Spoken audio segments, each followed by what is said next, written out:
आज की कहानी देवों के देव महादेव भगवान शंकर के बारे में है।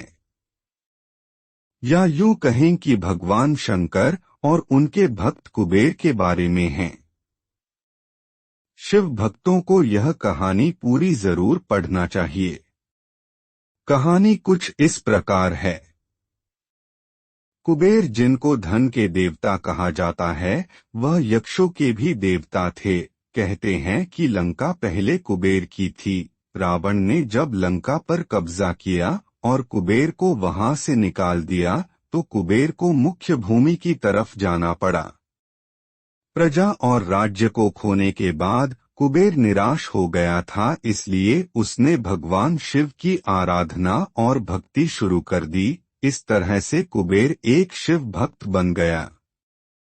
कुबेर ने बहुत कड़ी तपस्या की और भगवान शिव को प्रसन्न किया। भगवान शिव ने उसकी तपस्या से प्रसन्न होकर उसे एक नया राज्य दिया और संसार का सारा धन उसको दे दिया। इस तरह से कुबेर धन का देवता बन गया और लोग धन और कुबेर को एक समान मानने लगे।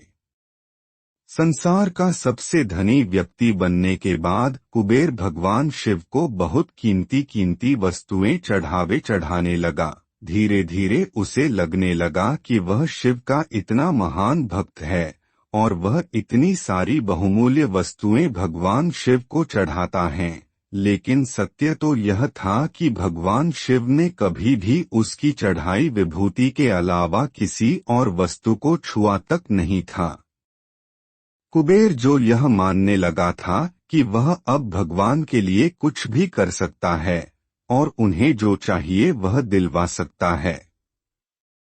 कुबेर एक बार भगवान शिव के यहाँ पहुंचा और उनसे कहा, मैं आपके लिए कुछ करना चाहता हूँ। आप मुझे बताइए मैं आपके लिए क्या कर सकता हूँ। भगवान शिव ने कहा, तुम मेरे लिए कुछ नहीं कर सकते क्योंकि कुछ करने के लिए मेरी कोई आवश्यकता है ही नहीं। लेकिन कुबेर शिवजी से बहुत आग्रह करने लगा कि वह उनके लिए कुछ करना चाहता है। दरअसल यह कुबेर का अहंकार बोल रहा था। भगवान शिव ने अपने भक्त को सही मार्ग पर लाने के लिए एक लीला रची। शिव जी ने कहा, देखो कुबेर, मुझे तो कुछ भी नहीं चाहिए। अगर तुम करना ही चाहते हो तो वह जो बालक है। भगवान शिव ने गणेश जी की तरफ उंगली दिखाते हुए कहा, वह हमेशा भूखा रहता है। उसे एक दिन अच्छे से पेट भरकर खाना खिला दो, बस इतना मेरे लिए काफी होगा।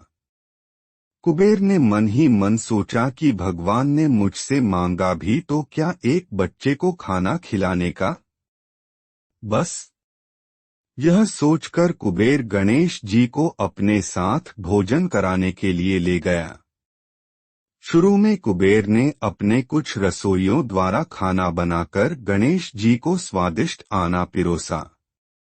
लेकिन उसने देखा कि गणेश जी खाते ही जा रहे हैं, तो उसने कई सैकड़ों रसोइयों को बुलाकर प्रचुर मात्रा में खाना बनाना शुरू रखा। एक तरफ खाना बनता जा रहा था और एक तरफ गणेश जी उसे खाते जा रहे थे। गणेश जी को इतना खाते देख कुबेर की चिंता बढ़ने लगी। कुबेर ने गणपति से कहा, गणेश जी आप रुक जाइए, इतना ज्यादा खाएंगे तो आपका पेट फट जाएगा। गणपति जी ने मुस्कुराते हुए कुबेर से कहा, आप मेरी चिंता मत कीजिए, आप अपना वचन पूरा कीजिए, मुझे भूख लगी है, मुझे खाना खिलाइए। कुबेर का अहंकार खत्म करने के लिए गणेश जी ने इतना खाना खाया कि कुबेर का सारा खजाना खत्म हो गया, यहाँ तक कि कुबेर को दूसरे लोगों से भी खाना मंगवाना पड़ा। कुबेर को इस बात का ज्ञान हो गया कि उसके विचार के छोटेपन की वजह से उसने अपने आप को भगवान शिव का महान भक्त समझ लिया था।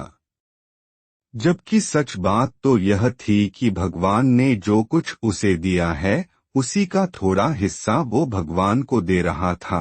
जबकि इस संसार का सारा धन भगवान के लिए एक तिनके भर से ज्यादा नहीं है।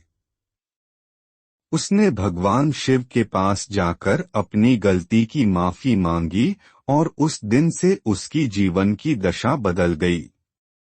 दोस्तों, भगवान शंकर कितने दयालु और भोले हैं, इस बात से हम सभी परिचित हैं।